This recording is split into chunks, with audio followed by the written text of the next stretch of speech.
This is the Bema Podcast with Marty Solomon. I'm his co-host, Brent Billings. Today, I'm with Elle Fricks and Josh Bossé to browse through the Beatitudes one by one. Excellent. Going a little deeper today. Yep. So last week, we really set the framework. We took a little pause from Talmudic material specifically and just chatted, just went through what is a blessing. Let's talk about it. So if for some reason you didn't listen to that episode, it would behoove you, go back, listen, so that you're ready for this one. But what's going to happen today is I'm going to walk us through fairly quickly just some Talmudic nuggets I picked out through the Beatitudes. And then Josh is going to lead us in one great communal huff. Oh my gosh. Of the chiasm. Yes. Which if you happen to tune into our April Q&A, I gave a little, nugget on what that's going to be. So hors d'oeuvre, aperitif. Yes. Excellent. Exactly. Well, this is coming out in July, I believe. So, it's been a while. I was wondering, Elle, if it would, if it's cohesive with what the conversation you're going to have. Mm-hmm. Maybe could we hear that wonderful little definition that you gave last week? 'Cause that was really good, and there's a lot of pieces to it. I know I would benefit from regrounding in that, and I feel in my bones that it'll add a little extra layer. Let's maybe put that before what you're going to do, if it's going to envelop what you're going to do or add to it in some way, but I don't think it really adds to what I'm doing, which is okay. Yeah, sure. Okay, great. And actually, you know what? If we want to save time on the episode, you could also just put it in the chat and I could read it and reference it as need be. Sure. We need to maintain our 2-episode chiasm and just let Brent read. Right. Blessed are the poor in spirit, for theirs is the kingdom of heaven. Blessed are those who mourn, for they will be comforted. Blessed are the meek, for they will inherit the earth. Blessed are those who hunger and thirst for righteousness, for they will be filled. Blessed are the merciful, for they will be shown mercy. Blessed are the pure in heart, for they will see God. Blessed are the peacemakers, for they will be called children of God.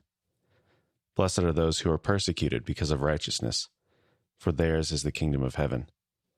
Blessed are you when people insult you, persecute you, and falsely say all kinds of evil against you because of me. Rejoice and be glad, because great is your reward in heaven, for in the same way they persecuted the prophets who were before you. Excellent. Okay, fantastic. This is so fun. I know that in our previous seasons, you, Brent, and Marty also did Beatitudes. Now I'm going to do another take, and then Josh is going to do another take, and that's going to be great. Starting off strong with poor in spirit. This was really interesting to try to search for in Talmudic material. Poor in spirit is different than humility. There's all sorts of positive things in Talmudic literature about humility, but the phrase poor in spirit seems to flat be bad. Being poor in spirit is like being poor in wisdom, being poor in following commandments. And the things that they say about people in poor in spirit, it was that just like Gentiles, it is acceptable to, and I quote, tear them up like fish because of their ignorance.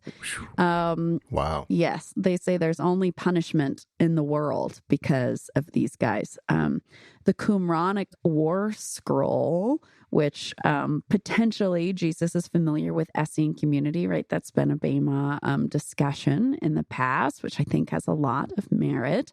They've got this war scroll, which talks about how they go to war and what they do. And this portion says, after you win the battle, you go back. First, you sing a hymn. Then you go back, wash your clothes, cleanse yourself. Then you go back to the place where the battle happened and you chant this blessing together. And this is what the blessing says with some excerpts. Blessed is the God of Israel, who has gathered a congregation of nations for annihilation without remnant, in order to raise up judgment amongst the poor in spirit and the hard in heart. By those whose way is perfect shall all wicked nations come to an end. There will be no place for all of their mighty men. So Jesus takes this group of people who the Jewish community seems to fully say bad. It's the reason we have judgment upon us. It's the reason things are going poorly is you guys. And he says, theirs is the kingdom of heaven. And what I think is really fun about that war scroll thing is they're paired there with those who have a hard heart. So Jesus may be saying those who are poor in spirit, they're ignorant, they're not doing well, they're not following the commandments, they don't know stuff, and yet they don't have a hard heart. They're closer to the kingdom than you are, right? Because he doesn't put them together. Wow. That's really juicy. I like that a lot. Woohoo. That is, you're really setting me up perfectly there. I like this so far. Fantastic. It's okay if you don't. As long as your stuff keeps agreeing with me, I'm going to love it. Great. Amazing. Off to a good start. Okay. Yeah. Then we've got people who mourn. I was raised always believing this was mourning about sin. I think last episode we talked a bit about more general mourning in that that's not the ultimate destiny. In Talmudic literature, the mourning is very specific. In our era, right, in the era after the destruction of Jerusalem, there are all these minhagim, these customs set up about continuing to mourn Yerushalayim every time you do anything, right? That's one of the reasons you throw the plates at the wedding is you're making space for shattering and grief and mourning that the world is not as it should be, specifically in regard to Jerusalem. At this time, Jerusalem is still there, and the focus is more about oppression. And so the hearing of conversation about Elle in the Hebrew is around God's people being under Roman oppression. There's also a messianic twist to it. Isaiah 61:1 says he has sent me to comfort all those who mourn, right? So Jesus could be doing something about himself here. But when we're parsing through what kind of mourning, what are we talking about? Are we talking about sin? Are we talking about depression? Are we talking about systems of injustice? From the Talmudic perspective, it is more systems of injustice. Nice. Jumping down to meekness or gentleness. This, of course, who's the meekest man in the whole world? Moshe, self-proclaimed, which is always fantastic.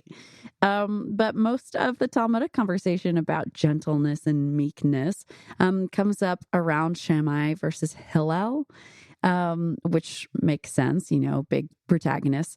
And everybody's always talking about how Hillel is so slow to anger and he's so meek. There's really fun stories about random disciples taking bets about whether they can make Hillel lose his temper with their dumb questions. There's a really long one about he's like trying to shave his head or wash his beard or something. He's washing his head. I don't understand. It says they kept coming back after an hour. It's like, why does it take Hillel 3 full hours to wash his head? I don't know what that's about. Dang. He's got an extensive self-care routine. Yeah. That's He's actually an influencer. He stays so chill all the time. Yeah, right. Hey guys, I know you all have been asking about my skincare routine, so I'm just here today. That's what he was doing. Hold on, someone's here. Okay. But there's another story which I find a little bit more pertinent, still comparing Shammai and Hillel, and it's about these 3 Gentile proselytes. And they come to Hillel, and apparently they've been trying to become proselytes with Shammai. And they say the quick-temperedness of Shammai wanted to push us out of the world. The gentleness or the meekness of Hillel brought us under the wings of the Shekhinah, under the wings of the presence of God. Wow. So just maybe either Jesus is dishing up his opinion on this Shammai's approach versus Hillel's approach, which seems like not quite grand enough for my imagination of Jesus and the Beatitudes, but maybe. Or he also might be alluding to this famous story about what does it mean to bless the nations? What does it mean when they're drawn to us, as it says in the prophets? And how ought we to receive them with telling them, hey, these are the things we got to do, and this is the way we do it, exactly like this, with a lot of, scariness? Or do we do it like Hillel? It's just a possibility. For hunger and thirsting for righteousness, I am super curious to see what you're going to do with this, Josh. Super fun. And again, it's totally fine if we don't come out exactly on the same page, because there's room for so many voices at the table. But here's my curiosity. Here's the thing about hungering and thirsting for righteousness from a Jewish perspective. From a Jewish perspective, it does not make sense. If you want to be righteous, literally just follow the directions. It's like you've got the Google Maps, Apple Maps, MapQuest, whatever printed out in front of you on what you're supposed to do. What do you mean you're hungering and thirsting and the way to go to the store? Literally, just do it. It's right there. Anybody who wants to can. It's only much later when our doctrines in church history, sin nature, we've got Augustine, we've got Anselm, we've got all those guys whose names start with A, that set us up to believe that, desiring to be righteous and not being righteous obviously go together. For them, this was not, a prescient idea. It felt more silly to be like, what's wrong with you? That's go ahead. That's perfect. I'm glad you're highlighting that tension. That feeds in perfectly for where I'm going. Amazing. We have compared no notes, but I'm curious, therefore, whether we've talked about that definition of justice and righteousness being pretty squishy, and we don't know which one it would have been in the Hebrew, although the Greek word contains both meanings in it. So could it be that when Jesus says for righteousness, he's not talking about, that I was more morally upright. That I was better at succeeding on not drinking too much on the weekends, whatever it might be. But rather, could it be you're hungering and thirsting for justice, something incredibly out of your control, especially in the systems that they were part of and some of our systems which are around today. Yeah. And rather, with the kingdom of God, you will be filled by ultimate justice, or by trusting in ultimate justice, even if it hasn't happened yet. That's really good. That might actually add another juicy layer to this. All a big ramp up to your highway. I'm making clear the highway of Josh. That's great. Okay. Blessed are the merciful. This one was really surprising to me. When I think about mercy, which I think is still apt, it's like refusing to give someone what they deserve, right? You clearly deserve this, and yet I choose to give you something else. Talmudically, mercy is essentially, like, at its core and frequently tied to almsgiving.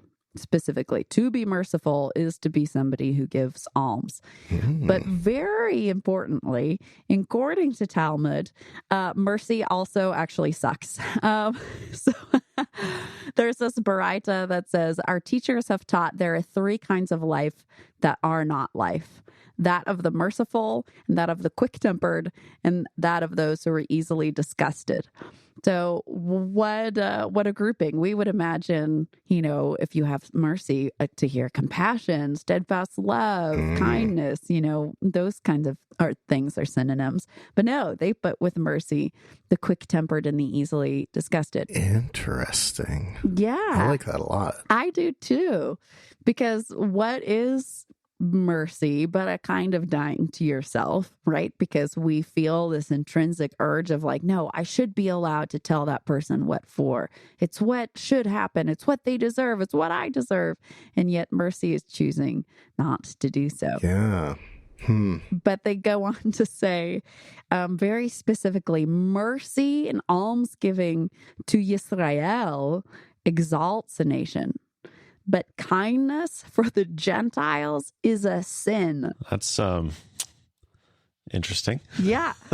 Whosoever gives his bread to a stupid person, suffering will come upon him. I'm not sure with that one verse if the him is the stupid person or the him is whosoever gives the bread. It's not clear to me. Yeah. But mercy here, again, going with that quick-tempered, easily disgusted, these are lives that are not life. Jesus's innovation seems to be that he doesn't say, blessed are the merciful to those, blessed are those who are merciful to Israel, Right. to those who love God's people. Even that even would be an expansion. Yeah. But rather, just the merciful, full stop. Man. Yeah, this kind of reminds me a little bit of like a kind of in parallel to the dynamic when Israel comes out of slavery, where a lot of the tension, in my opinion, a lot of the tension we see between Israel and Moshe is that Moshe did not have the same experience as them. And I feel like and because of that, I think he was able to lead them effectively because he did have a different perspective, but still had very clear solidarity with them. And similarly, everything you just talked about, from like the perspective on the stupid or the people who are spiritually poor, and also attitudes toward Gentiles, like that makes a lot of dang sense if you're talking about living in Babylon. And this kind of Pharisaical perspective, which in many ways is enlightened insofar as they're like, we're not going to do terrorism against Rome. We're not going to hide in the desert. We're just going to obey. And that means the two main enemies are letting Gentile stuff work its way in and not living up to Torah. And so they're just like, yep, don't do anything that supports those things. Ridicule those people, push them out of your life and community. And it's like Jesus is like, hey, we're not there anymore. We need to actually have a slightly different approach. And I think there's something there. I really like that. I like the take on Moshe that God chose somebody who did have a foot in each world, and that wasn't like a thing that made him cancelable. It's a thing that made him qualified, along with a partnership in a passion for justice, right? And that he potentially buried that guy alive under the sand. It doesn't say he killed him first. If you go look at it, Korach. Yeah. Whoa, that too. Lots of burying people alive, but there's more to say about that I shall not, because it would take us further afield, and we would have lots of fun, but we would lose the track here. Yeah. So that's merciful. Jesus says mercy to everybody, which is pretty, offensive to people who have experienced victimhood, right? Being like, actually, mercy is for everybody. That can be upsetting. So I can imagine the crowds whispering to each other, if not roiling at this point. Then he says, blessed are the pure in heart, for they will see God. So pure in heart in the Talmudic imagination is the fulfilling of the commandments in which the good inclination is the only thing that reigns within you. So you're not just checking the boxes. You're checking the boxes without any hope for applause. You're not doing the right thing for the wrong reasons. You have no other motivations besmirching your actions. That's what it is to be pure in heart, which pretty solid. The seeing God part is where things get interesting, at least for me, because there are a couple very long teachings about how the world to come / Eden has these 7 concentric circles in it. And you get to be closer to the presence of God, depending on which circle you get into. And there's different joys for each circle. And that's when the 2 spheres of God and man come together, blah, blah, blah. So to get into this innermost circle in the teaching, you have to be a tzaddik. You have to be a righteous person, a just person. You have to have checked the boxes on your commandments. And if you get into that middle circle, that circle is the one that gets to see God face to face, which they would say would only happen in the world to come because we can't see God otherwise, apparently / supposedly. So Jesus says, no, actually, it's not just the righteous. It's not just checking the boxes for everybody who's worried about checking the boxes for the legitimate reasons you pointed out, Josh. This is not just ex nihilo, people being legalists or whatever. They are exerting this because it's what they do have control of, and they believe that God will be faithful to them when they are being faithful to God. But Jesus raises the bar to say it's not just about that faithfulness. It also, you have to be pure in heart when you're doing it. It can't be for any of these other intentions or motivations, which he also seems to get into when he tells the parable of like the publican and the Pharisee, right? Yeah. Oh, well, don't get me started on that one. But that actually makes a lot of sense with the Beatitudes in Luke. There's that same dynamic of like getting your reward in the present rather than in the future. But anyway, I'll let you keep going on. Good stuff. Okay, last two, we've got peacemakers. One, I say last two, that's because I am grouping persecuted and insulted and that one together. But for peacemakers, I love this one. Okay, so Deuteronomy 27, when we're building our altars out of stone, what's the requirement for those rocks? They can't have been hewn. Indeed. And that word that is used there in the Hebrew is the word salamit, which means complete, but the shalom there is the root, which means peace. So that plays into a larger dynamic that's across the tabernacle and all these other places where God chooses words, like in the curtains section, he uses join them together in friendship is the verb. And it seems to be talking in a poetic way about when we build God's house, the things that build God's house include friendship and holiness and all these things. And so peace is one of the things that is required in the building of the altar. But here it says peacemakers are sons of God, right? Children of God. And those things go together in the Hebrew imagination because building the household of God, the word for son in Hebrew is what? Ben. Excellent. And what's the verb for to build? Are you talking about bana? It's the same root. Oh, yeah. To have a son is to build your household. You're building the Beit Av. You're putting together this, great house, this patriarchal house, and your sons and your daughters, same root, are building that up, building it together. And so Jesus is saying anyone who practices peace, anyone who isn't using the sword, right? Anyone who's bringing peace, which is one of Aaron's jobs, according to Talmud, it's instead of just being Israelites who are the sons of God, which is what Mishnah says, he says anyone who partakes in the practice of peace is building up the household of God and have been adopted as sons, which is also offensive and a big deal. Party. Okay, we're right here at the end. Persecuted. There's a big Talmudic discussion about God chooses the persecuted because of the persecution, right? If there's a persecutor and those who are being persecuted, it says that God will always take the side of the persecuted. So Noah was persecuted by his generation. Abraham was persecuted by Nimrod, supposedly according to the Midrash. Yitzchak was persecuted by the locals. Yaakov was persecuted by Esav. Yosef was persecuted by his brothers. Moshe is persecuted by Pharaoh. David is persecuted by Shaul. And so this thing about God being for those who are persecuted and having something for them is very in the line of Talmud. I think there's an invitation for us anytime we run across these kinds of passages to ask ourselves the question, who are we persecuting?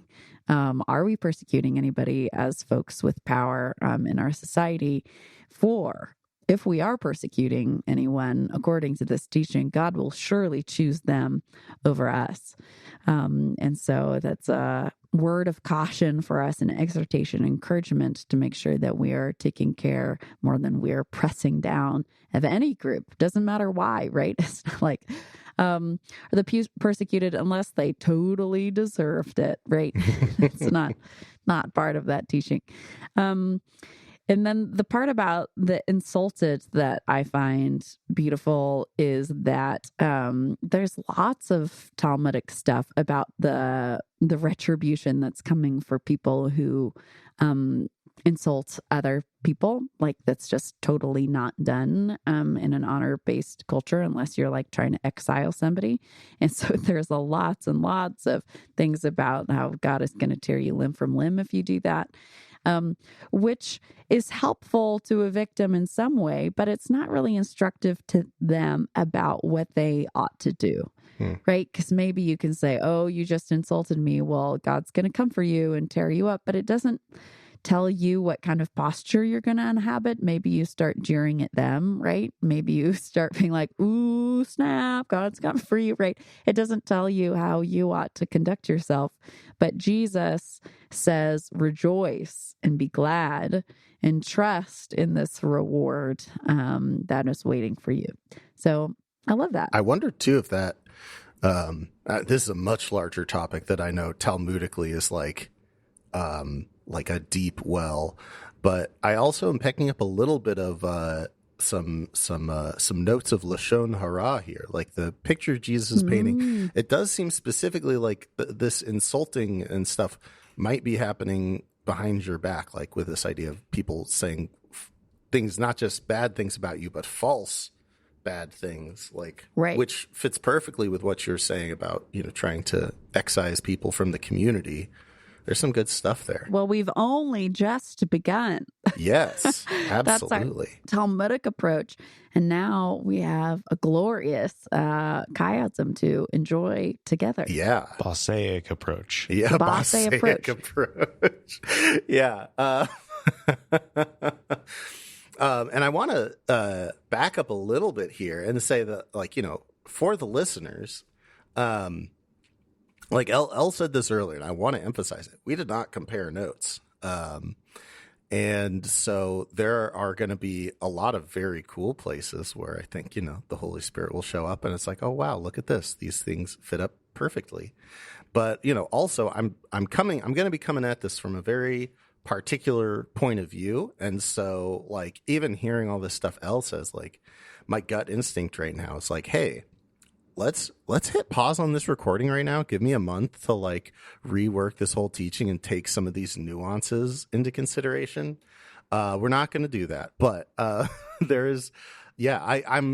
giving that over to you, the audience member. That's right, you listening right now, saying he's not talking to me. I am talking to you.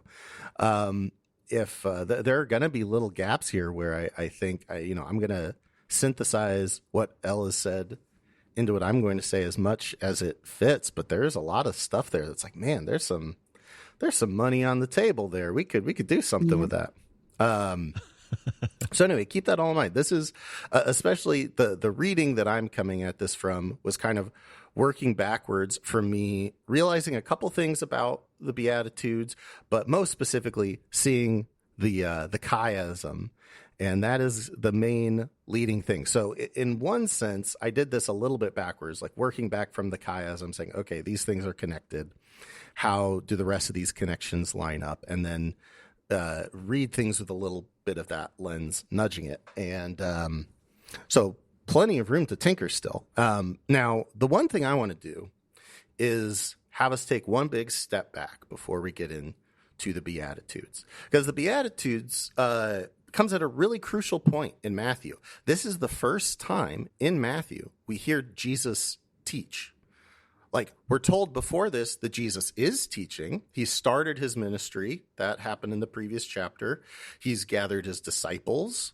But I'm pretty sure, I might be wrong about this, but I'm almost positive this is the first time we have any quoted words from Jesus in Matthew. And it's built up even more than that, because the very, very end of chapter 4, the very last verse tells us that, this isn't just Jesus speaking on a hill to some people. It sets it up specifically that like Jesus is talking to literally everyone. It tells us we have Jews from Jerusalem, Jews from the Galilee, Jews from the Decapolis. Like we literally have every cross section of Judaism. Like, when we talk about the 5 responses to Hellenism, like each of those groups is here. Matthew has, built up Jesus and why Jesus is important. And now he has literally every kind of Jew sitting in front of him. And you can even hear it in the first couple verses of Matthew 5, like just building up the tension. It says, when Jesus saw the crowds, he went up on the mountain and he sat down and his disciples came to him. And then verse 2, and he opened his mouth and began to teach them. Like there's so much build up there. They're like, and then he opened his mouth and then he started to say some things. And it's like, we're all like on the edge of our seats, like, what's he going to say? And on this note, I think especially, I mentioned earlier about the, I think it's in Luke 6 where we have the parallel Beatitudes in Luke, and it's much more pared down, and it's also like much less spiritual. Like Elle noted before that there they just say poor, here they say poor in spirit.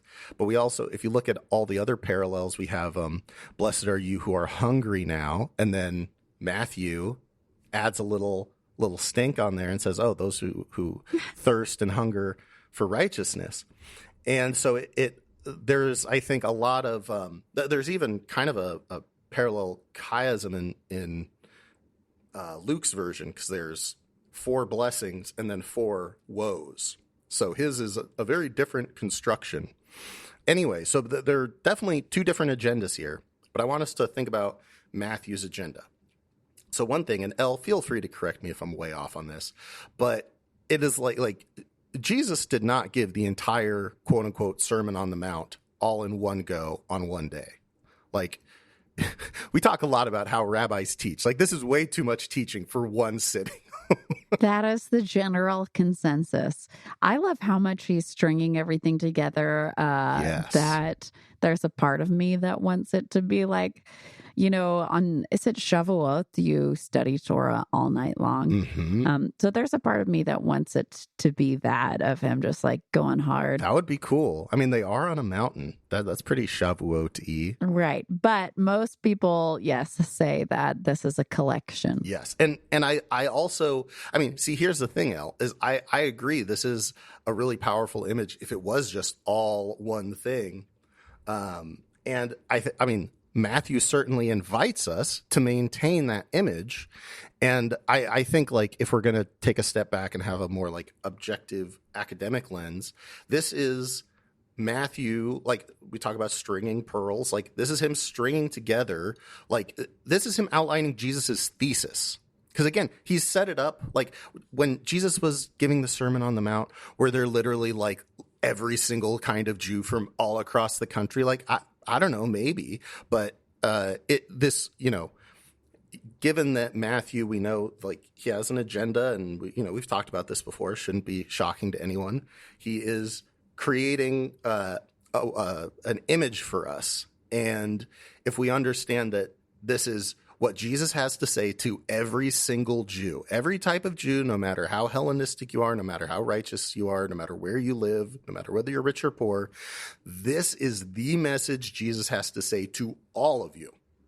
And I think that's where this is like, again, with all the literary stuff that kind of makes this like a big moment, it's also spiritually like this is the thing Jesus is trying to teach. Which I think also works in the Lucan context because in that pure Hellenism, right? Because Luke is written for a less Jewish audience, for them with the same disdain that the Talmud has for the poor in spirit, the Roman society has for the actual poor, right? Yes. So like those That's guys, a great point. So a little tweak, more proof that Matthew's the oldest. Fight me, anyone. Yeah, no, that's great. I like that.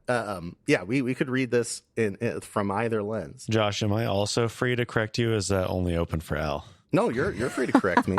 Okay, so Jesus' first quoted words are actually at his baptism in Matthew 3. Okay, cool.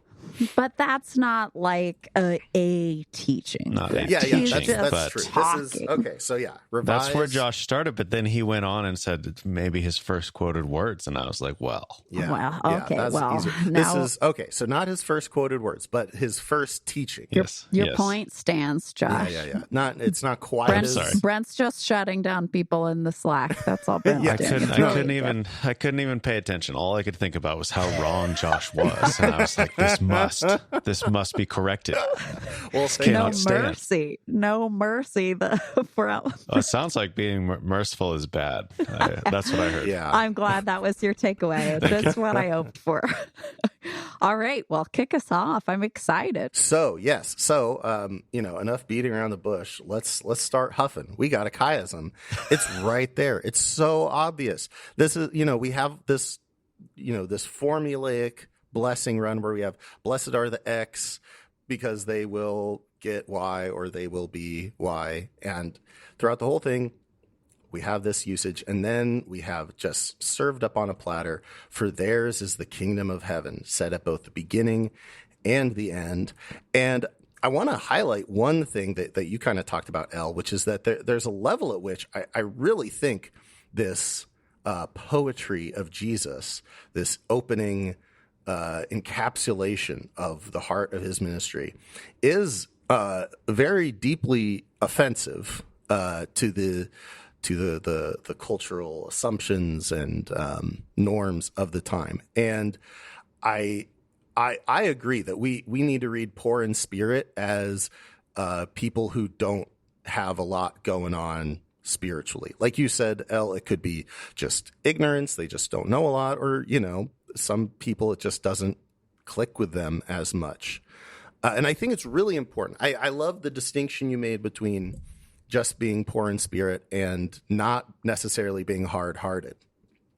I think that is a really good distinction and works with some of the parallels that I'm going to draw here between the two halves of the chiasm. And what I love, too, is that, when you're hearing a chiasm in real time, we often talk about how the punch of the chiasm is in the center, which is true. Like that is the X marks the spot.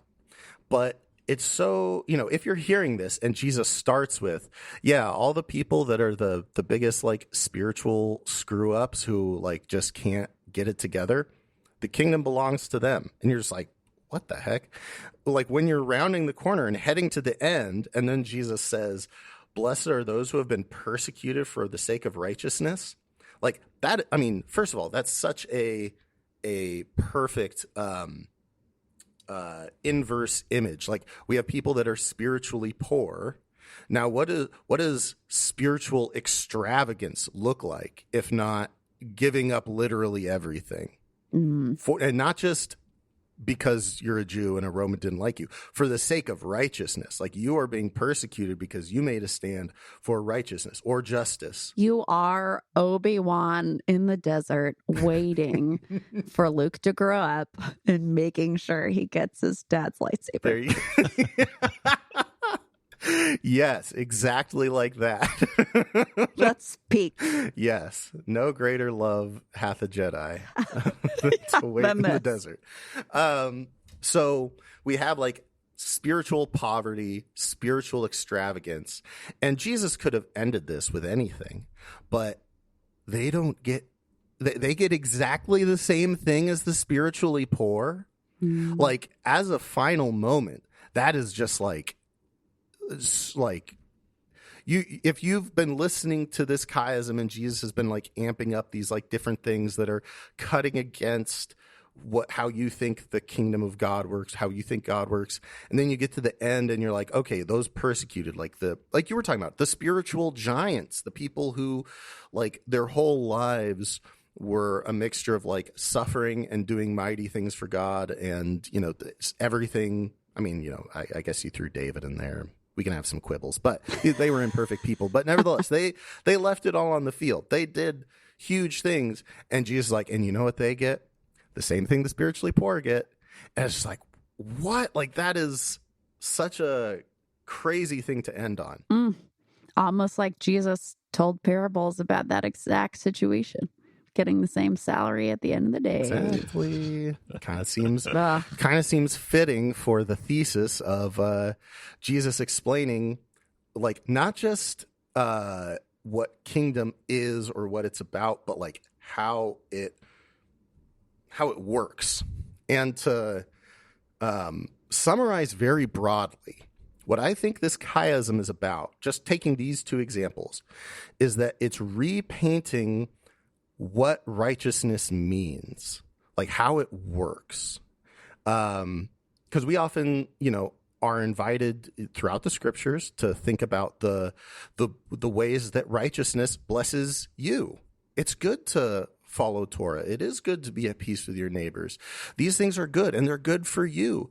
And like, not even in some like, karmic way. Like, it's a better way to live. And the scriptures are not shy about making that connection.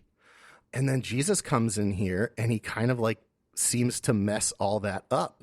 And I don't think he's trying to say righteousness is pointless, right? Like, that would be a little silly for Jesus to do, especially since we know he didn't come to abolish Torah. He came to show us what real Torah looks like.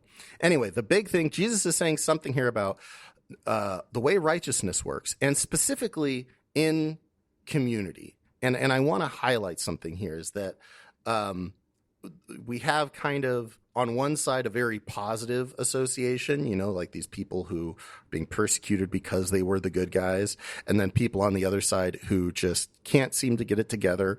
They're not hard-hearted. There's nothing here that lets us say, oh, they're bad. They just didn't try hard enough. It's just telling us these are people who they don't have it together. We don't necessarily know why. And that is the frame here. We're talking about, the people in our community, the wide rainbow of different types of folks. And I've known some of these people who I really believe they love Jesus. I believe that they try, and sometimes they just still can't get their act together. And it doesn't mean they're going around, holding up banks and stuff, but it's like, yeah, their spiritual life is kind of a mess. Only on Tuesdays. Yeah, exactly. That's the context we're talking about. This isn't, good versus evil, but there definitely is an angle of this that's like within your community, you have some people that are really blessing the whole community and going all out with their righteousness. And then there are people who are not really adding anything. And in fact, they are probably a little bit of a drain. And, it's the people that you need to keep following up on and texting for them to get back to you or show up to church or come to your small group. And you're just like, yeah, I'm having to chase this person because they are just not with it. You are goodness and mercy pursuing people all the days of their life. Oh, goodness. All right. Shout out. Hey, thank you. So anyway, as we get closer to the center, though, this should become sharper and more clear. So let's take one more step, one more concentric ring in. So what is the next blessing? Blessed are those who mourn, for they will be comforted. Now, as I said before, and I'm not sure if I said it clearly, so I'll say it clearly now. This chiasm is in two halves. The first half is just all the people who are drawing support from community. The people who are more needy. I think in terms of there's a lot of positive associations in the second half and a lot of negative associations in the first half. And that doesn't mean there's anything immoral or unethical, which I think we can all agree that is true with mourning. Even Elle, with the lens of this potentially being like mourning over sin, like there is still this is a person who is repentant in heart. At least in the general. Sure.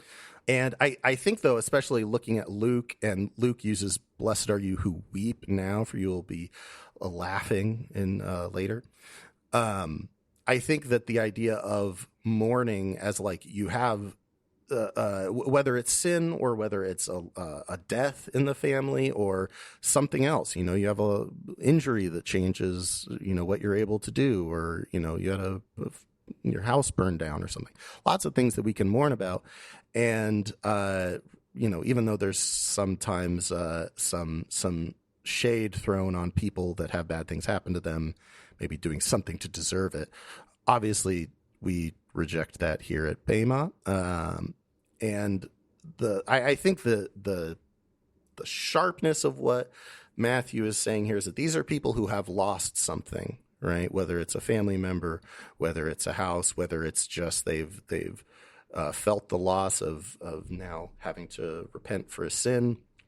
In any of those cases, it's something very real in their life, and they are in the process of healing, of fixing it, or whatever. And that is a drain on community. Like, there's nothing wrong with it.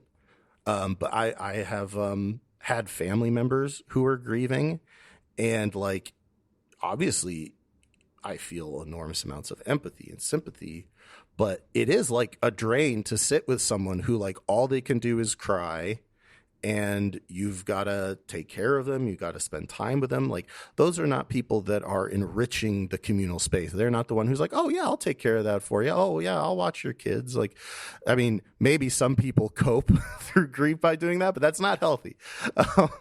Healthy. Well, I shouldn't speak that broadly, but generally speaking, if you're grieving, you need people to take care of you. And more specifically, you are in a very necessary way, you're selfish. Like, you are thinking about your personal loss. That is what your whole life is kind of revolving around.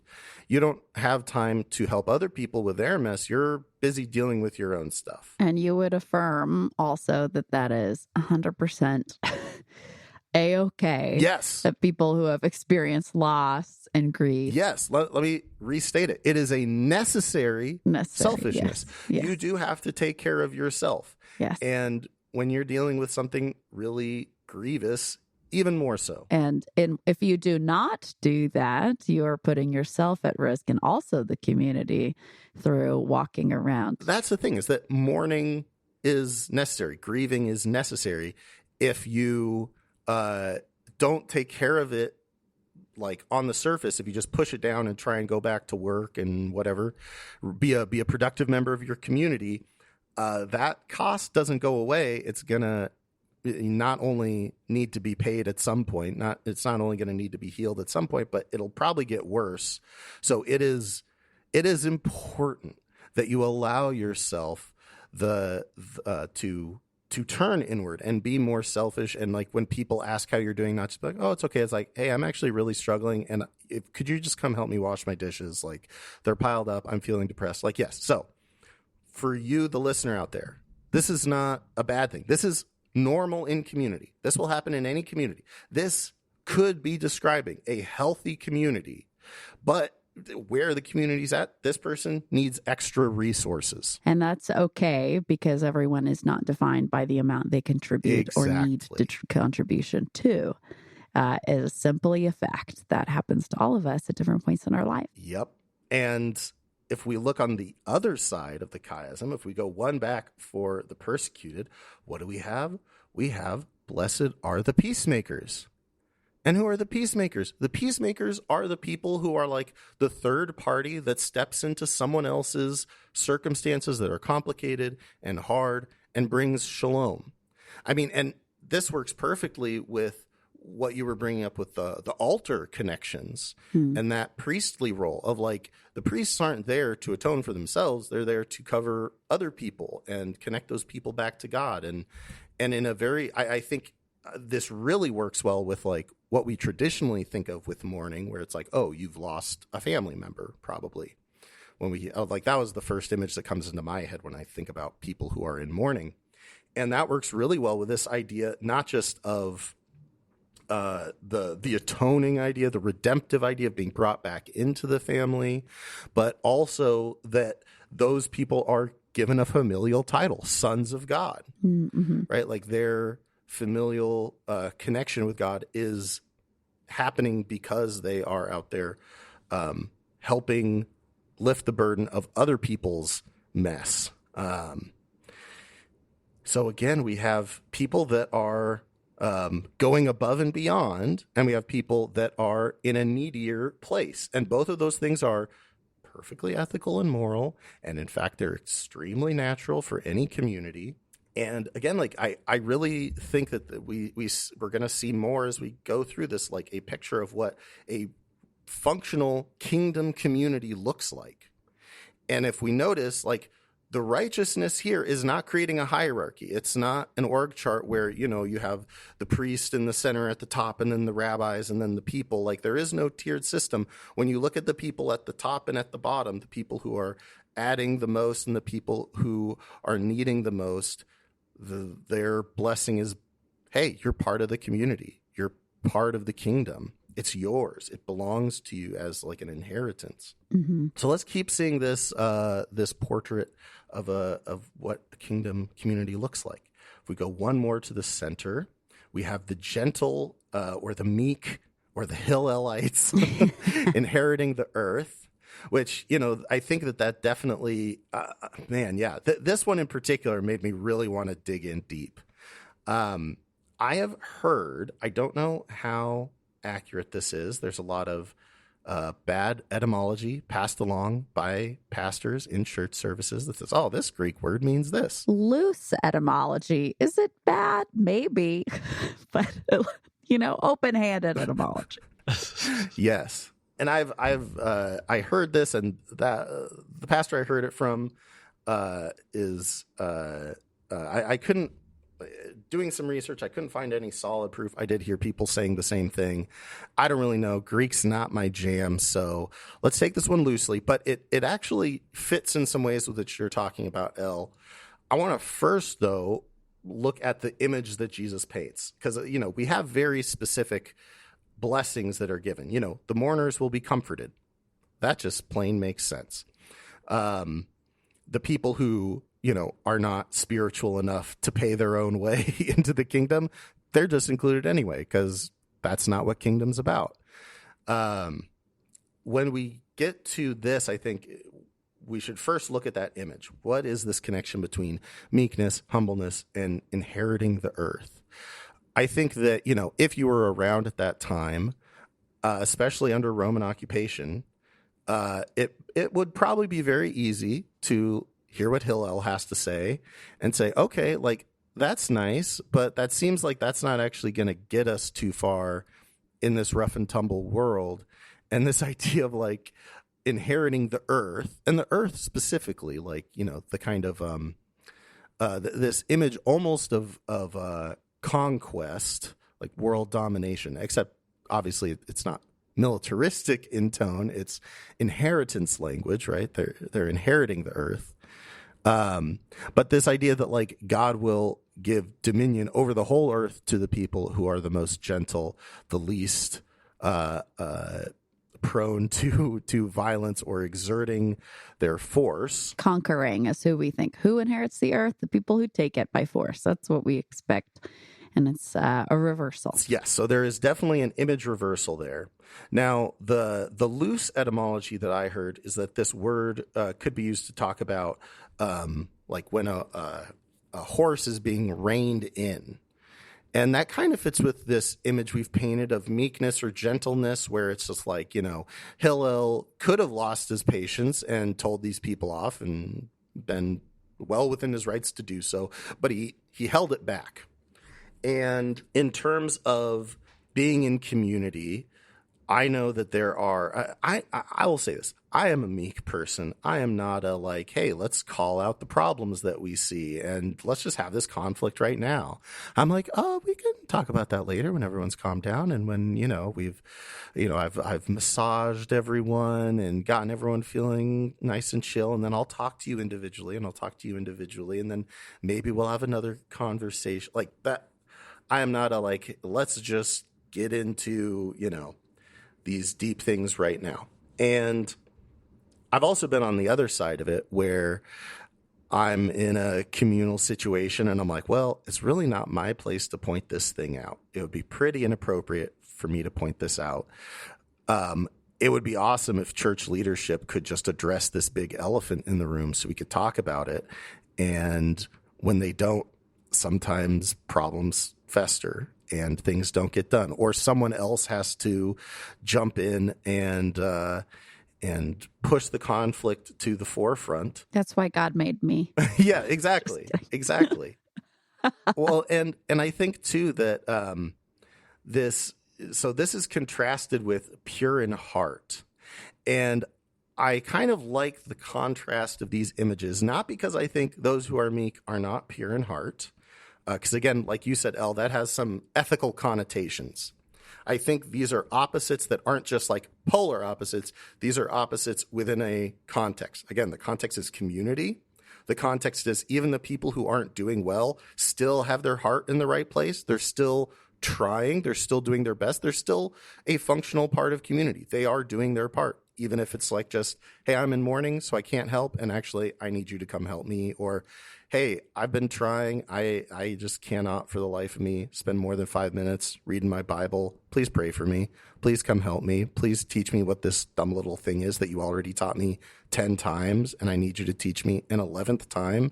And I'll need you to teach me another 20 times before I get it. Like, those people are still trying their hardest.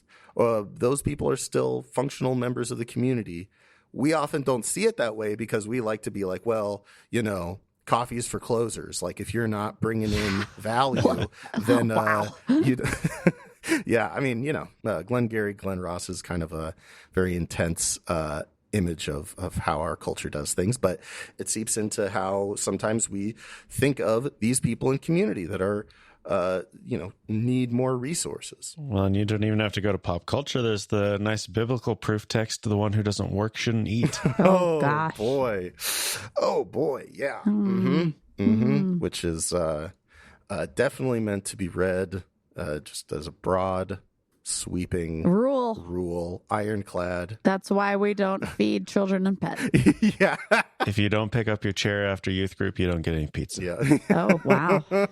Hospitals also, that's why American healthcare is the way it is, because we do things right. We don't feed them. I will not be tricked into talking about the American health system. Yeah, it's really best if I don't get into it either. Yeah.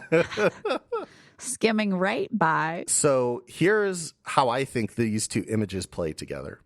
So on the one hand, we have the meek who are withholding something that is pushing them to say, like, maybe want to speak out or say something or be like, hey, I'm not sure if that's the right way to do this, or hey, we forgot about this person. But instead they keep it reined in. And I can say as one of the meeks among us, most of the time, why I'm doing that? It's because in my head, I'm like, well, if I say this, then they might think that. And then, who knows how this other person's going to react. And I don't know. So let's just keep it chill. And I know that is a important part of the functioning of community. I know that I bring value in like that I'm a valuable part of the body, but it does take people like Elle who have that more direct prophetic voice. And this is where I want to look at, when we say pure in heart, and I loved the explanation you gave earlier of like doing the right thing for the right reason. That is a lens that isn't looking necessarily at what the outcome is going to be, right? It's not looking at like, well, how is this going to shake out? It's just saying like, no, this needs to happen because it needs to happen because it's the right thing to do. Right. And that's where I think that the other thing that I want to add in here, because there's kind of some layers of this for me. I'm a big fan of Soren Kierkegaard, and he has a wonderful book called Purity of Heart is to Will One Thing. And he in that, he's talking a lot about, like in James, where it talks about the double-minded man, and this idea of like trying to do two things at once. And I think that if we really take it to an extreme, people who are like holding themselves back, especially when we take that image of inheriting the whole world, I think sometimes my meekness comes from me looking at a communal problem, like to use a personal example, some family dysfunction, and to just look at it and say, that's too big and complicated. Let's just not talk about it. Right. Let's just not talk about it and keep on going. And especially when we think about like what you brought up, Elle, with systemic injustice, it is very easy for meekness to become complacency, to become even a blindness to the little things we can do. Because, yeah, you're not going to fix the whole problem, but you may be confronting someone, or maybe even just earnestly seeing like, hey, there's a homeless person on the side of the road. I feel moved by God to go talk to them, and not like psych myself out and be like, oh, do I have enough time before the light turns green? Because what if they come over and blah, blah, blah, and way overcomplicate it, when you could just see the thing that God's moving you to and do it. To me, that is the pure of heart. And what does it say there? They will see God. Mm-hmm. I think in a certain sense, that image is kind of the definition of being pure in heart. Like when you see God somewhere, you're just like, oh, that's what God's doing, so I'm going to jump on that. Even if it, maybe cuts against my plans or what else is going on around us. And on the other side, we have these people that maybe can't pull themselves out of inaction. And this is where, again, I want to pull us to kind of the somewhat offensive nature of this, where God says, yeah, you people where maybe you just have too big of aspirations and you feel like everything you can do, everything right in front of you is too small. And so you just get lost in just letting things stay as they are. Like, you're going to get the whole world. The whole world's going to be your inheritance. And again, like I said before, this is the one I really want to dig into, because that Elle connection, I feel like there's something juicier here.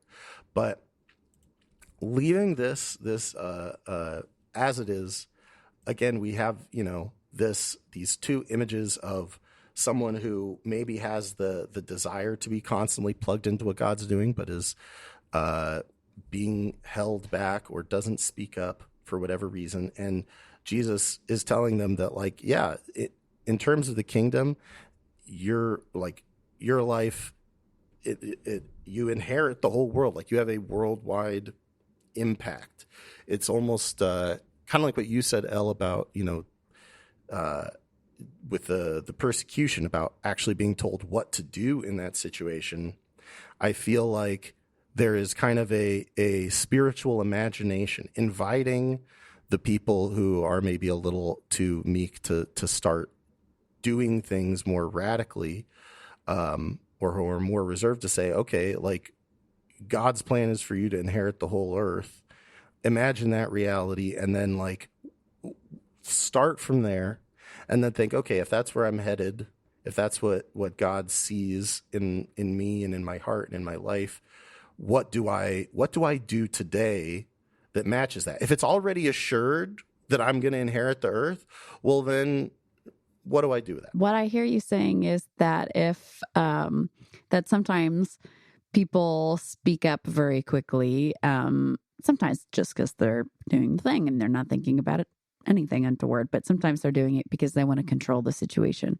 And sometimes people don't speak up because they're trying to control the situation. They want to control how they're being perceived. For instance, both parties are invited to rest in an assurance of there being enough for them, an abundance for them, more than they could need, right? The whole earth, that's got to be somewhat hyperbolic. Yeah. At least from an individual level. Yeah. Communally, fine, but we don't each get our own planet. And so yeah, moving from centeredness of having enough. Yeah, and I think this also maybe works with the previous image of, like, the mourners who are, like, so focused inward that they are not able to help with community. Like, maybe we can also see the meek as the people that are, like, so stuck on, in our modern context, so stuck on the big picture issues, the systemic injustices, that they can be a little disconnected with what's happening in front of them, and it can all seem way too small and out of reach. And that's really more where this image works for me, in the present sense, because that is a lot for, like, an actual local community to bear, to be like, okay, we have to hear We have to hear John talk about how depressed he is about global warming and yada yada, and that's like all he's stuck on, and he can't see that like the person next to him had their house burned down, and John doesn't have a bunch of money, but he could give $10 and help this person, but instead he's like, all the systemic problems that make your financial hardship, it's overwhelming. And it's like, hey, John, like you could just do this.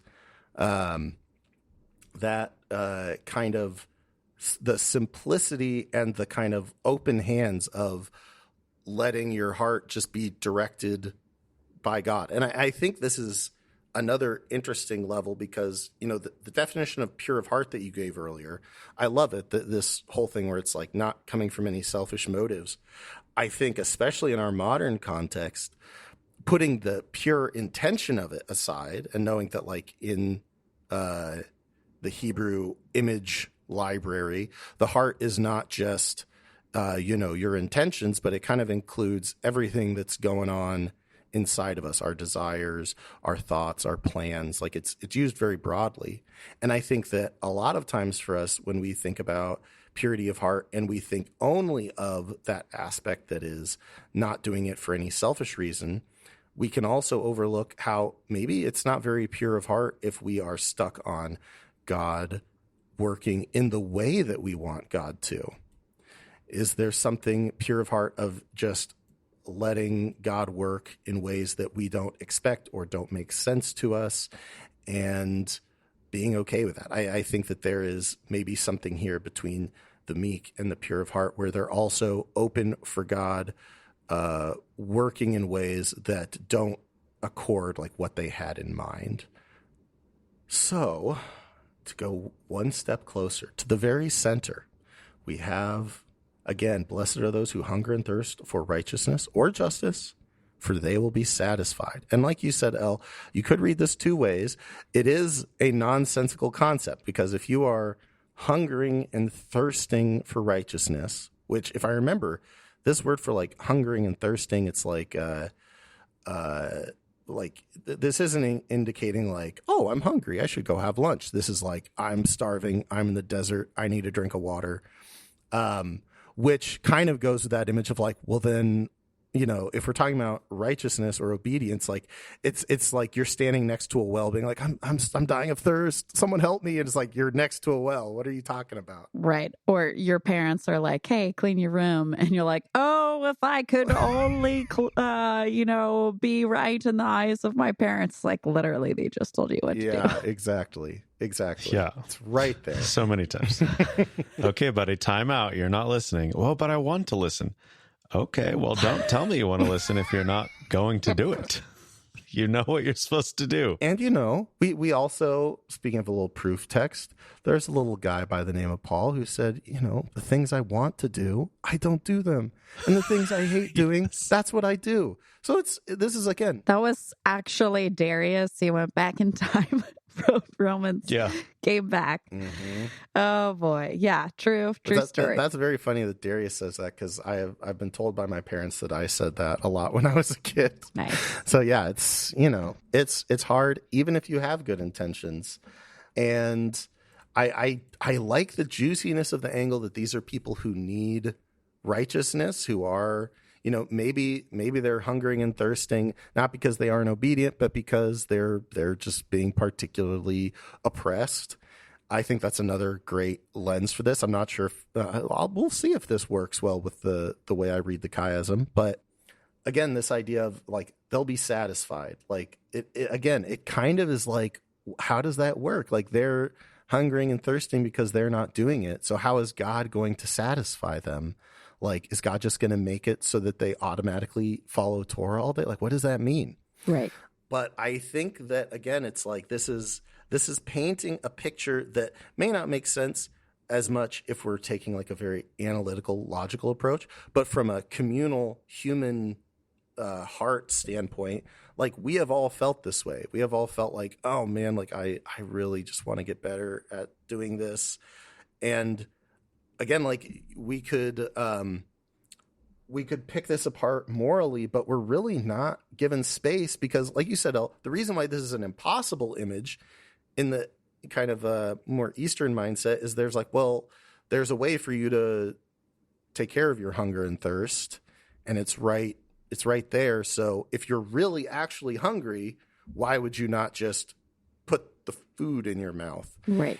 And I think that the image here of like someone who genuinely in their heart, at like a gut level, at a visceral level, wants to follow God fully, but just again, like isn't able to actually make it happen, whether that means they're falling back into old habits, or whether, maybe it is that they're just so bogged down in life or oppressed that they just don't have the actual time in the day or the ability to do those things.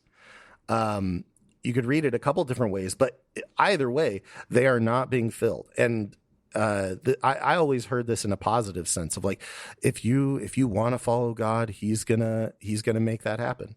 But I think especially when we compare this to the Lucan version, where he says, "Blessed are you who are hungry now, for you will be satisfied." Like, this is definitely a hunger that is born of lack. This is someone who is not actually living in a fully righteous way, or it is someone who is being preyed upon in some way by the world around them. But they aren't.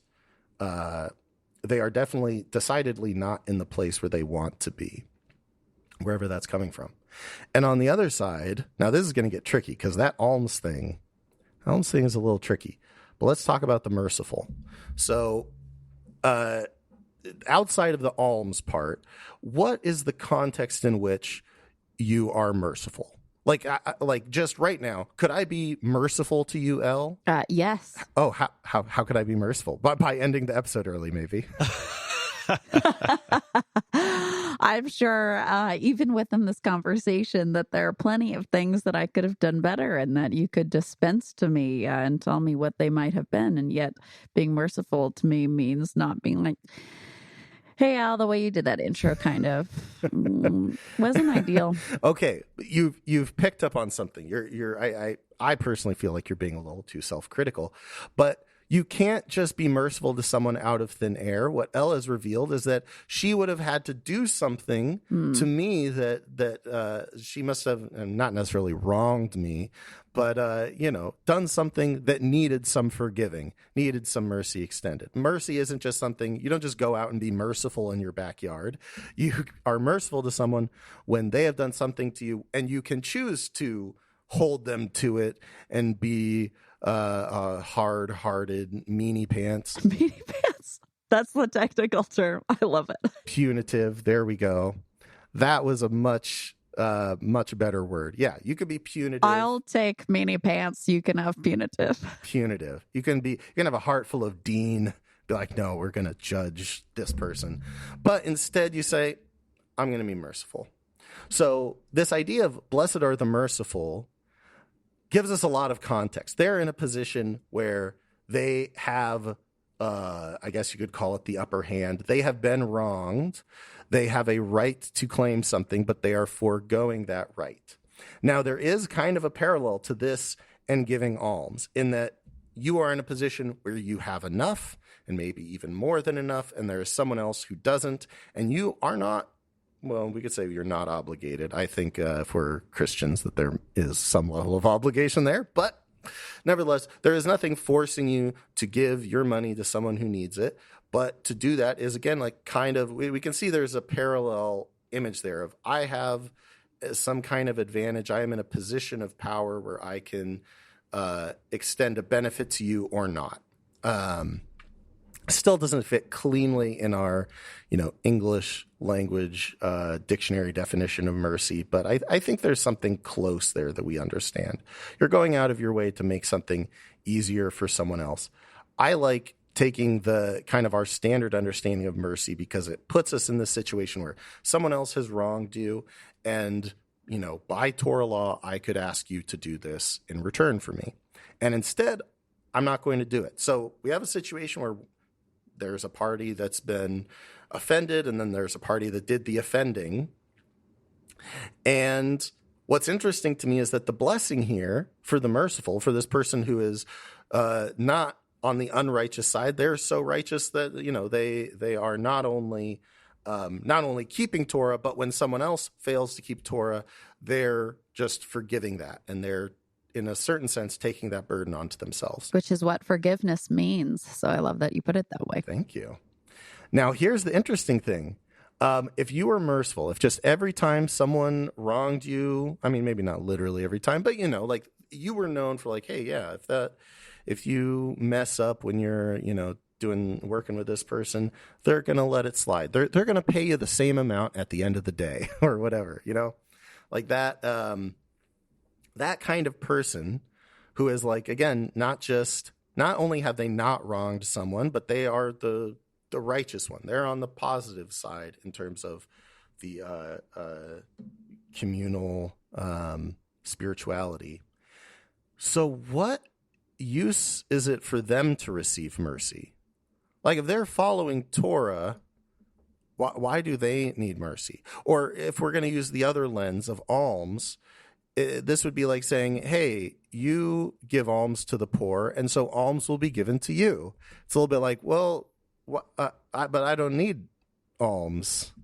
I'm already doing fine. Like, that's a little bit of a strange image. Am I the only one who thinks this? Like, no, we're with you. What's interesting here to me is that the way that this would make sense is that if you're the guy in the community who's merciful, who's so upright, who's like, Boaz type figure, real pillar of the community, and you're known for like, you're just a good guy, and even when people wrong you, you're quick to forgive. Like, wow, so cool.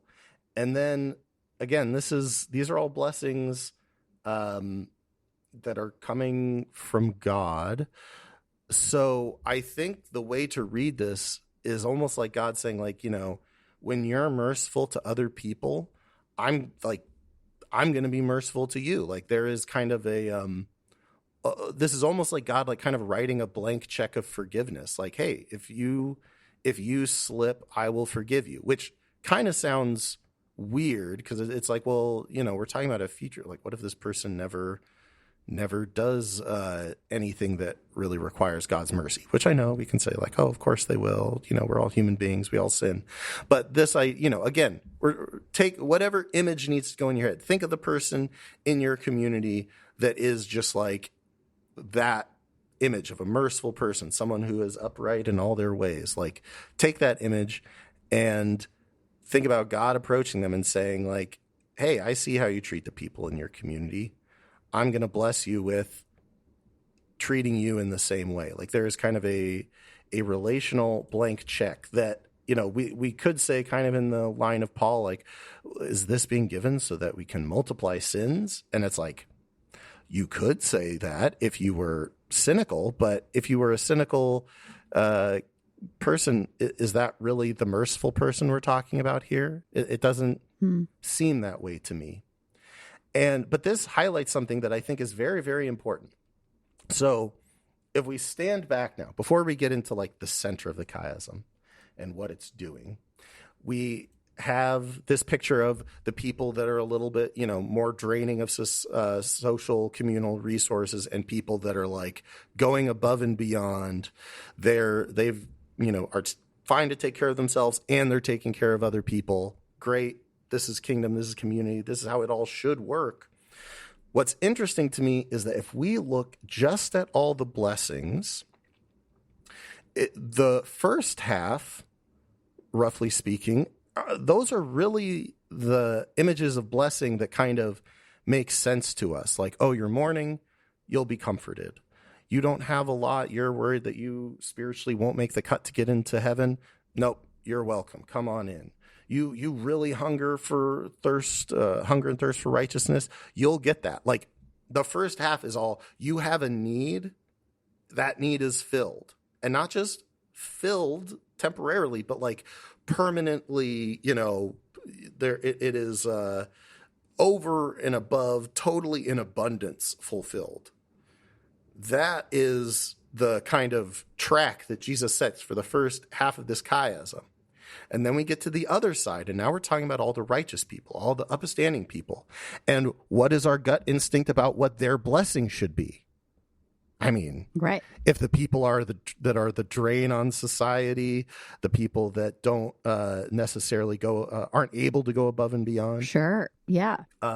If they got all their needs met, well, then the righteous certainly will get, 10 times that. They'll inherit the earth and the heavens and a couple stars too. Like God's going to throw in some extra bonuses, sure. right?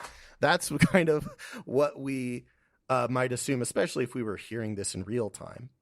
But every single blessing in the second half is there is no big pile of treasure or big inheritance or a meeting of needs, because guess what? The people in the second half don't really seem to have a lot of needs.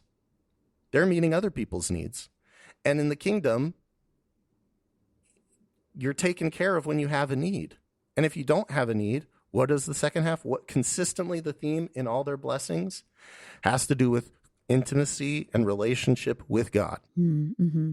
Because your merciful character is so apparent and real and incarnated in your community, God's like, there's never anything that could separate you and me. Even if you messed up big time, we would still be cool. I wouldn't hold it against you for a second. Right. And it's in the being merciful that you experience that. It's not like God visits some people for 30 seconds and some people for 8 hours. Yes. I love that you said that, Elle. That is perfect. And this is something I hinted at when we talked about being pure in heart. What if being pure in heart is the same as seeing God? What if being a peacemaker is just the definition of what it means to be a child of God?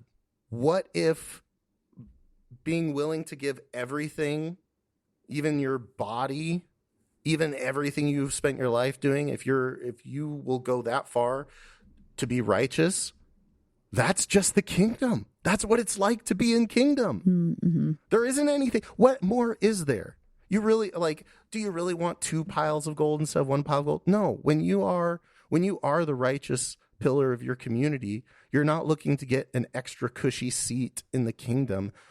You are already experiencing the best part of kingdom. You are walking with God. Mm-hmm. That is what Jesus is saying to them. There is no hierarchy, because if you're righteous, then you are already receiving the blessings of God.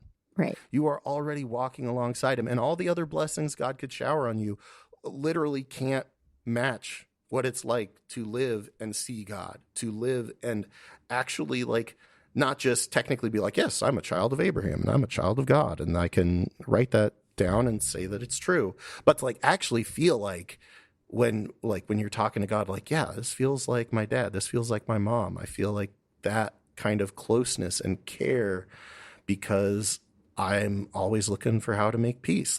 That reality of being inseparable and intimate with God is also the definition of being righteous. And it's almost like, instead of Jesus flipping this around and saying oh, first shall be last, so blah blah blah, it's like Jesus totally throws out that scale. He doesn't just flip around the levers and say, oh, what if getting the best spot mean you had to have the last spot. He's saying hey, that isn't even how God looks at it. Here's how kingdom works. Do you have a need? God's just going to meet it. No questions asked. You don't have to earn it. Kingdom means if you have a need, God meets it and meets it abundantly. If you don't have any needs and you're just creating kingdom, then you are receiving the biggest blessing already. That's how righteousness works. And I think that is truly what Jesus is trying to sketch out here. Like I said before, this is how we need to look at righteousness. The blessing is in doing the righteousness. And if we do it with a pure heart and with real merciful motivations, we're not just trying to be a goody two shoes so we don't go to hell and all that sort of stuff. When you are doing it with pure motives, that is the blessing. The experience you have of closeness to God is the greatest blessing there is, and you don't want more than that. Mm-hmm. And if you out there are listening to this and say, well, I feel like I go above and beyond, but I also still have needs, I want to remind you that this is not just a static category where, like, it's not like your Harry Potter house where it's just like, you've been placed among the meek, so we put you down to inherit the earth, and good luck. Like, no, it's like we all exist in multiple of these categories. This is like an overall map for levels of community and oppression and different kinds of crap going on in our lives. So any place that you feel like, man, I really have a need here, Jesus is inviting you to say, okay, you know what a healthy community looks like? Someplace where that need is just met. And maybe that encourages you to find a different community, or to have maybe some conversations with your community, give you the boldness to ask for things you really need. We're not good at that a lot of times in community. And also maybe, if you are the pillar of your community and sometimes you feel like maybe you don't get the recognition, or that people like, I have this a lot, I love teaching. I have kind of a gift for counseling people, and boy, oh boy, it's very frustrating when I give, my time and energy to counsel someone and then they don't listen to what I have to say. And it's like, well, like you, first of all, you came to me and then I gave you all this extra time I didn't have to give you. And then you're not even going to do it. Like, it's easy to get angry at that. And some of that's just natural. Like, we could even use a lens to say, like, man, I really wish this part of the body, like, I was able to help them heal. I wish I was able to help them heal, and I'm not. And that just sucks. But it's easy for that to bleed into, well, I'm giving more than that person, and they should see that I'm so much higher than them on the totem pole of spirituality, and it's very disrespectful of them, yada, yada. But this invites us to imagine, like, if you're on the needy side of things, our only priority in the kingdom is to take care of your needs. And, that's holistic. That doesn't just mean, like, we only pay attention to one need and don't look at other needs. Like, repentance is a need. Like, this isn't saying, like, hey, don't take care of people's needs. Don't, you can't say anything else to them. It's like, no, holistically, what does this person need? That's what the kingdom's focused on. And if you're on the side of it where you are able to go above and beyond, Jesus is saying, like, yeah, then what you need to be looking at is that you are in partnership with God. You are walking alongside God. And that is, for as long as I've had this teaching, that has been really helpful in not having the places where I am able to, be righteous and help people and go above and beyond, for that not to end up undermining itself by, like, I don't know, making me prideful, making me think I deserve more than other people, or those sorts of things. Like, those are the ways that sin can take our righteousness and turn it toward anti-kingdom and anti-Christ. And I mean, if y'all have been in the church, I know you've seen some of that. Like, it happens all the time, and it's really sad. And that's where, if in whatever ways that you are part of the stand up, pillar of the community type zone, we can't look at that as like, well, what is the community giving back to me because I'm doing more than those other people? It's just like you're already receiving the blessing. There's nothing else to look for. And I think this is really important. And this brings us to the very end of the chiasm, because Jesus does something very interesting here.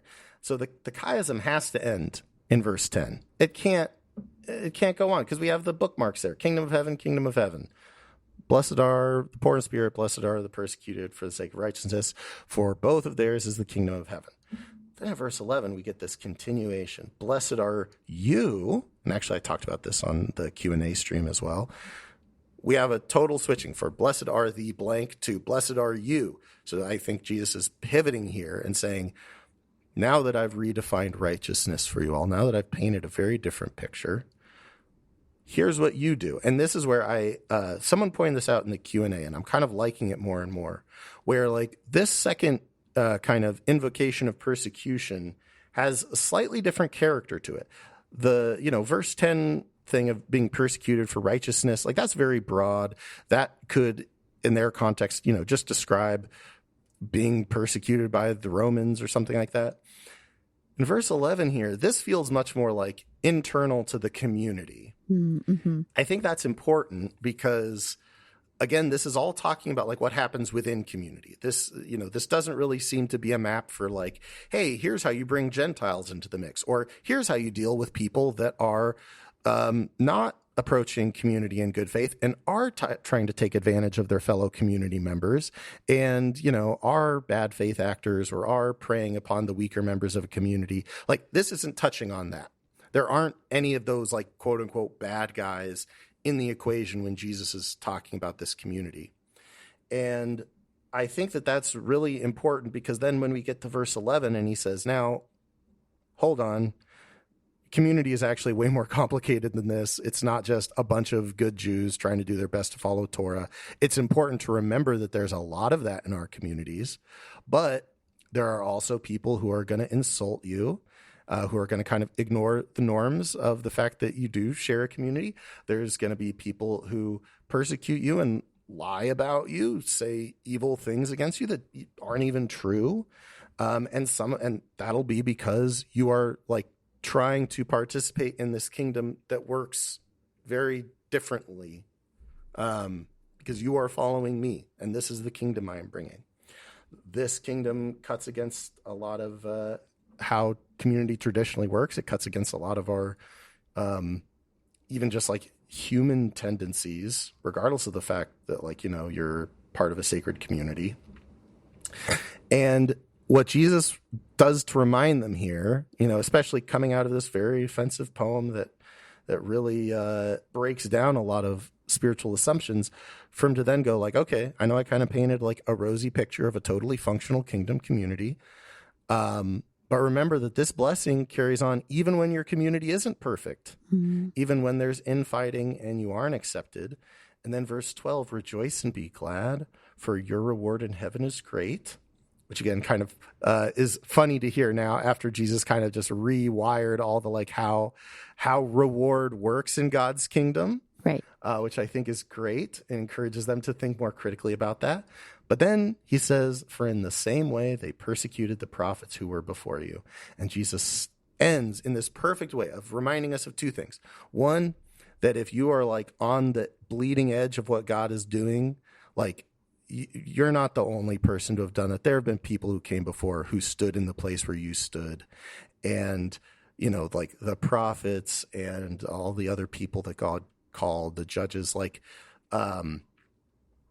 they all had to deal with that kind of crap. And you are not the first or the last to be persecuted for doing the right thing or for doing things in a new way that doesn't work with the status quo. Like, you're in good company. Like, you are not alone, because that's the thing, is that when your community turns on you, it's very easy to feel alone. Right. It's very easy for a prophet to feel alone. And Jesus is reminding you that like, you are not alone. You're actually part of a long, long tradition that has always existed within God's community.